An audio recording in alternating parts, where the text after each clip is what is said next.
Hello everyone, this is Crota giving you a third game between Mouz, Morrow, and Socke, this time in the Xel'naga Caverns. Socke spawning as the red Protoss player on the south side of the map. Meanwhile, we have Morrow spawning over here on the north side of the map as the blue Zerg. So Zerg versus Protoss once again. Would be surprised if they actually changed races, but yeah, we now see a probe making its way across the map. I started the game about 20 seconds in just so that you guys don't have to hear me banter and talk about relatively useless stuff. Look at this probe, it's going wah wah wah wah wah across the field. Alright, Overlord now coming in as well, probably gonna park itself in, not gonna park itself here, gonna try to come into this area here and then move back here in order to make sure that there are no drop plays. And also wants to make sure that there is no proxy gateway coming in. We now see one probe coming in, building a gateway here. Most likely we'll get a cybernetics core here, and then allow one slither of location here for that pylon. In between that pylon and that cybernetics core, allowing a zealot to be able to hold off a large number of zerglings. Pretty much seems to be the MO for Socke in these matchups so far. We now see that there is the extractor already up, and now the spawning pool is currently being built as well, or currently being morphed into play as well, allowing for that metabolic boost. Now, Xel'naga Caverns is a relatively small map, and with only 2 starting locations, both players know exactly where each other is and will also be able to come in and do a lot of harassment. So it makes sense that Morrow is trying to go for metabolic lings. So I guess Morrow does not like to go for a fast hatchery, as there also is one probe down over here on that low ground. What I expect to happen is I expect 4 zerglings to come out here. As those 4 zerglings come out, there will also be a drone. The probe will try to stop the hatchery, but will not be successful based upon the previous matchups that I've seen so far in these games. I believe these are just practice games, as there are observers. Never mind. There are observers. Ooh, Rotterdam. I believe he was a Warcraft 3 player back when I casted a lot of Warcraft 3 games. Rotterdam was a pretty well-known player. Maybe I should do a Warcraft 3 cast soon. In comes that one drone just wandering around. In come those zerglings. Zerglings now coming in as well. We'll be able to get some damage dealt onto that pylon. That pylon quickly should get cancelled, otherwise it will be a complete loss. And wow, a loss of 100 minerals there as the probe now walking back. So delaying that hatchery for not very much time, and ending up losing 100 minerals in that exchange. So not too great of a movement there. We now see Socke with a pylon back over here. I believe Socke likes to put gateways all across his map in order to have them work as scouting buildings as well, and because warp gates allow you to deploy anywhere where there is pylon power, and you don't really need to keep any of your gateways next to each other. So yeah, there's one gateway, here's one gateway, here's one gateway, making it very difficult for a commentator to actually count how many gateways there are and figure out his strategy. Production tab would help, so there we go. 2 additional gateways currently being warped in. Sentry is also coming in as well, so Socke pretty much doing the same exact build that he did previously, going Zealot Sentry, and now we'll be able to get even more and more Zealots. So currently getting up to 3 sentries. Those 3 sentries will be able to hold off a large number of Zerglings, especially with that Zealot on that front door. Those sentries allowing 1 attack, and then that Zealot will be able to 2-slice or 2-hit any of those Zerglings as they try to come into position. Back over here, we now see that the hatchery has been completed and a queen already ready to spawn larvae. Morrow will be able to get a lot of larvae very easily. I do not see any roach warrens though, so with no roach warrens, this is all going to be based off of Zergling play. 4 or 6 game minutes into this game, one Zealot now trying to make its way across the map, as we now have a pylon being warped over here on that low ground as well. This does make it a little bit more difficult for any units to simply try to run by. They gotta run around this pylon as well, buying maybe a critical split second or 2 to place down a force field and stop an incoming raid. We now see a Stargate coming in from Socke, so Socke getting that Stargate.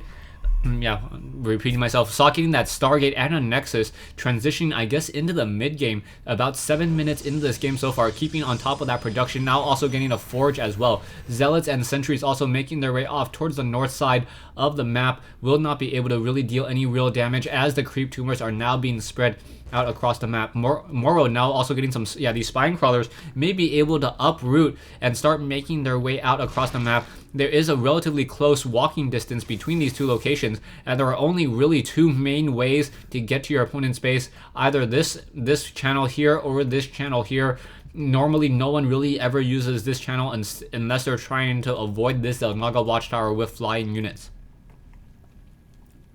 We now see the level 1 missile upgrades coming in from that evolution chamber, and now Morrow going into 4 gas play.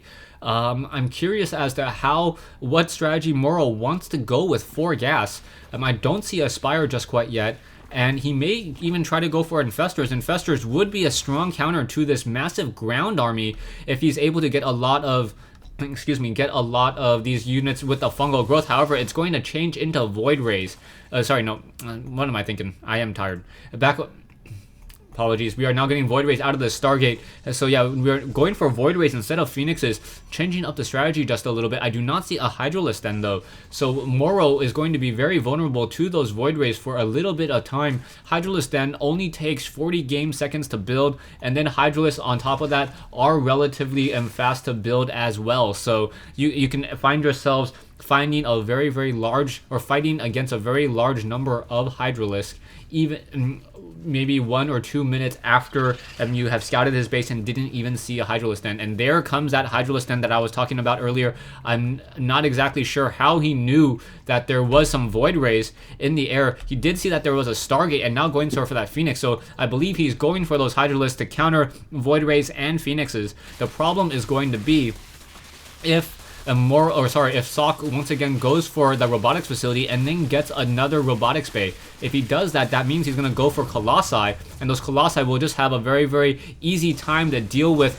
those units. Once again, in comes a Queen. Queen now trying to fight back. 2 Queens now trying to fight back. Are we going to get a transfusion onto that one Overlord? Not quite sure. That one Overlord down to 23 hit points. Void Ray now coming in, trying to deal more damage as those Phoenixes. Oh, nicely done. Socke doing a bait and switch there, using a graviton beam to pick up one of those queens, and now we'll be able to take it down. And now trying to focus down a second queen. Not enough energy to graviton beam that. However, in comes some Hydralisks, and those Hydralisks are going to be able to deal a lot of damage. 3 Hydralisks now coming in, 6 Hydralisks now coming in, and that's going to be a very, very bad sign. Trying to get off that last kill onto that one queen, slowing the production of Morrow.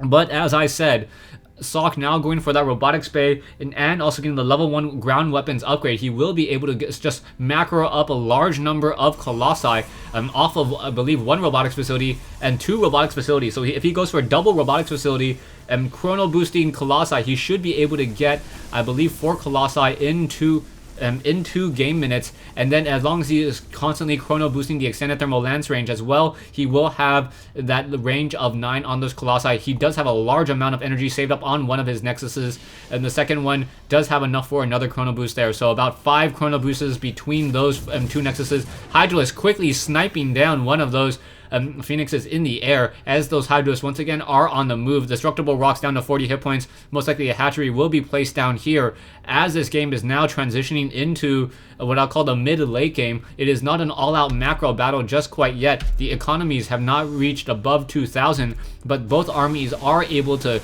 simply destroy each other very quickly if you do not keep track of your if you do not micro your army very, very carefully. Currently sitting on 1 Colossus, 1 Colossus, another Colossus currently being trained. I'm not quite sure what the second robotics facility is waiting for, perhaps 300 minerals. Nope, it's not even waiting for 300 minerals. As it's just continuing to move out once again. Down goes another Roach there. Production-wise, a Colossus has been completed, and a Colossus will be completed, and then 2 more Colossi can be trained up in just a second. There we go, 2 more Colossi now being trained, so we're going to have 4 Colossi in just a moment, but the Spire is up, and that most likely means we should be seeing some Corruptors. There we go. Now getting into Corruptors.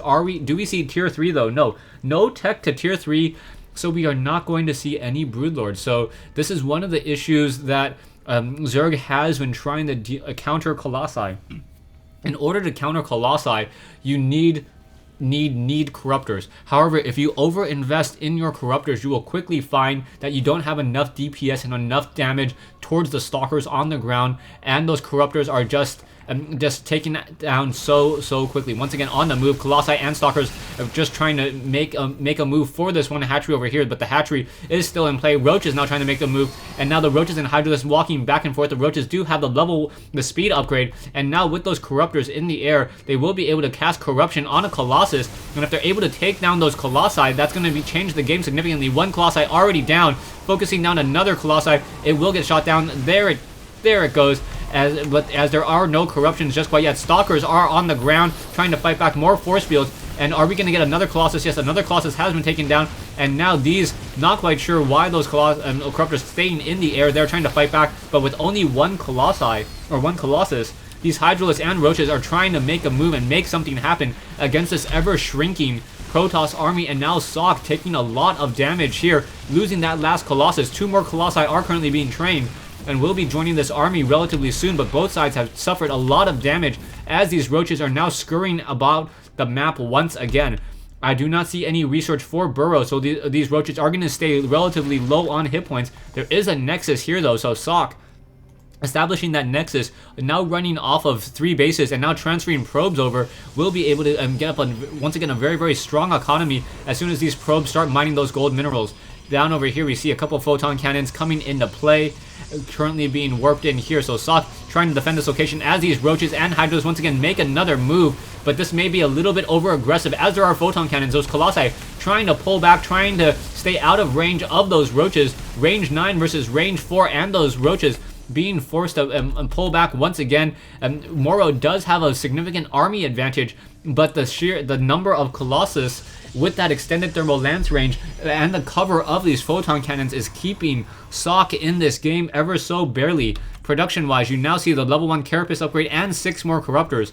If those Corruptors are able to finish off those Colossi, then I believe the game will be over. There's not going to be enough just sheer out damage output from these Colossus, from the rest of the Protoss army to deal any damage. There is an Infestation Pit currently coming online, so if Infestation Pit generally means tech to tier 3, and once you're at tier 3, we may get Broodlord, but it may be too little too late, and as we now see that the Zerg player is currently running off as the Zerg player is now just trying to run up onto 4 bases so far. You can see that the army 3875 versus 2200, and now if the game goes on for very much longer, the Protoss player will be able to get back in. Socke will be able to get back in with this additional expansion over here at what I'll call the 5 o'clock location. Roaches and Hydralisks once again on the move and trying to deal some damage. I do not see how they're going to be able to fight back against these photon cannons, just using sheer numbers and attack move trying to come in. Force field is just a little bit out of position, and now those Corruptors with only a range of 6, unable to deal any damage towards those Colossi, and those Corruptors once again pulling back out. So those Corruptors have not been using Corruption though. If they use Corruption, perhaps even on the Stalkers, the Roaches would be able to deal significantly more damage as well. Corruptors once again pulling back out. Army wise, you can see Morrow up to 4925, but he's unable to capitalize on his army size. Income wise, it is so far about even as these Roaches are now coming in once again. These Corruptors, just sheer mass numbers, dealing so much damage towards those Colossi, doesn't even really care. And now down go all those Colossi, so the Colossi army has been taken down.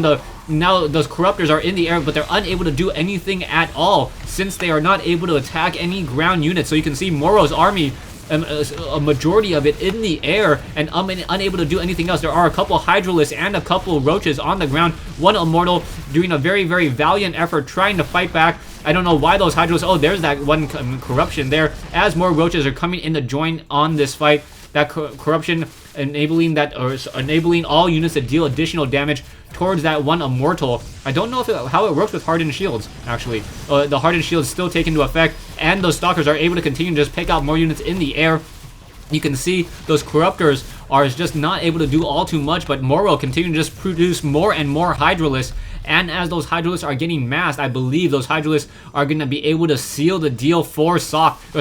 Seal the deal and force Socke to GG. Corruptors in the air still have nothing to attack, just waiting for a Colossus. Colossus now making its way over. Colossus will quickly get taken down there. And down, down it goes, and Socke now says GG. So great games back and forth. That is the third game in the 3-game set that I had. I'm not sure if it was a best of 3 series and I casted it out of order, but this was the order that that was displayed on the website. And thanks for watching, thanks for listening. I hope you guys enjoyed this 1v1 replay between Mouz Morrow and aTn Socke here in the Xel'naga Caverns.